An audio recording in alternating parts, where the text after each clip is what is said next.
egameni elihle lenkosi yami Yesu Kristu zonke imongameli isifundisi abadikoni abavangeli egameni elihle lenkosi yami Yesu Kristu amen. Lutshala kwethu nalo mandilibulise egameni lenkosi Yesu Kristu amen. Ya bendiziqala baba uBishop andifuna uya kule ndawo ke engathi kufuneka ndiye kuyo. Malibonke igama lenkosi.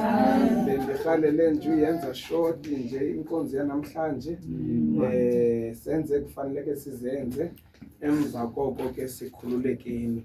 Amen.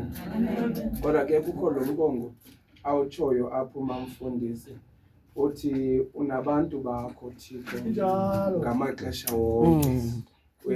Wena Thixo uyabagcina ubancede. Haleluya.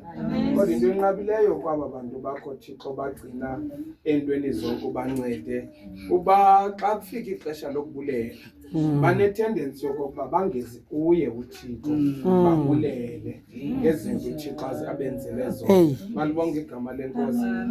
Unyaka ude wafika kweli xesha siku-October siku-November ngoku bawuzebula okuThixo exelisa la ncwadi ka-Isaya ngamashumi 46 awathe kuyo ndizawunityatha emagxeni wam kude kube kungoku ndinincede.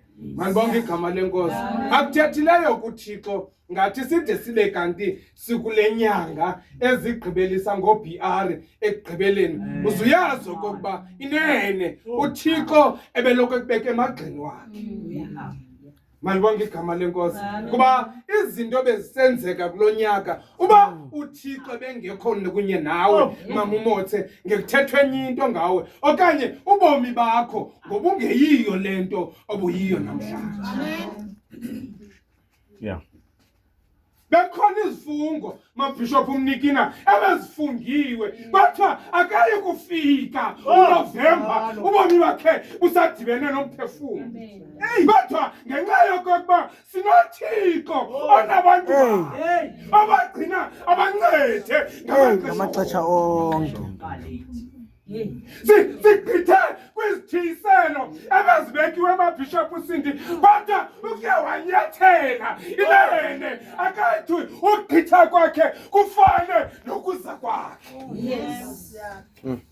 Kodwa ngenxa yokokuba uThixo onabantu bakhe ufanele asikhukukazi phezu kwethu mabhishophi uncambaca ebesikhusela uThixo okwesikhukukazi tasibona ukhethe endizela phezulu ezawunqoloba amantshontsho wakhe wama phezu kwethu Thixo.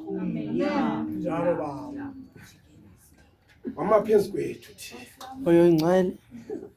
Malibonke igama lenkosi. Mhlawumbe indolo bezingajonganga kuwe mabhishophi ucekiso mhlawumbe bezijonge kwinzala yakho kodwa ngenxa yoba amaxesha amaninzi abantwana bahamba apho bathanda khona baya apho inhliziyo zabo zifuna khona. Uya ngelinye ixesha ufane noYobhi ungabikho apho abantwana bakho bakhona usuke umtshana behlele kodwa ngenxa yokokuba uThixo uthe ndinani mna ndiyawunityatha njalo nje emagxeni ndinisize wabagcina abantwana wabakhusela sele bengenzi kakuhle phambi koThixo kodwa uThixo wabagcina.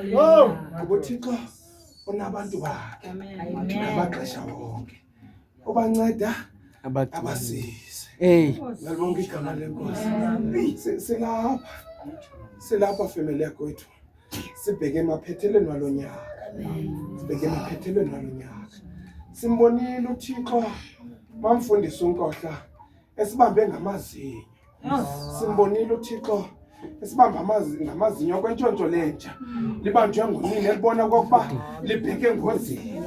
Malibonke igama lenkosi. Njalo nje ngamaxesha ke uThixo akasibambi kabuhlungu mabhishophi kanti usikhuphe engozini. Kanti usikhuphe engozini.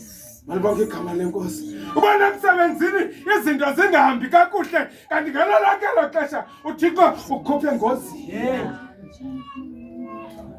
Adato nokholo olufitshane uphina lo Thixo. Kodwa uthi uhlabelelo namhlanje unabantu bakho wena Thixo ngamaxesha wonke. Kuba kunamaxesha mama uSindi apha khona siyasibasela imililo khona ngabantu abasicekisileyo. Kunamaxesha sifike sibasela imililo. Njalo nje kule mililo ibasayo sithi nathi ngexesha lokubana sithi siyancedisa umlilo mabeshushu kusuke kuphuma inyoka esikhondweni. Suke kuphuma inyoka esikhondweni. Malibonke igama lenkosi. Hallelujah. Kodwa umhlabelele sebetshiswa ngemililo. Uba nabo wena. Sebetshiswa njalo nje xa uThixo kunye nathi salimililo itshisa asikutsha. Kuba akunye nathi amaxesha amaninzi ke ulanga sikhuphe emlilweni kodwa suka ngene nathi emlilweni. Moya namanzi.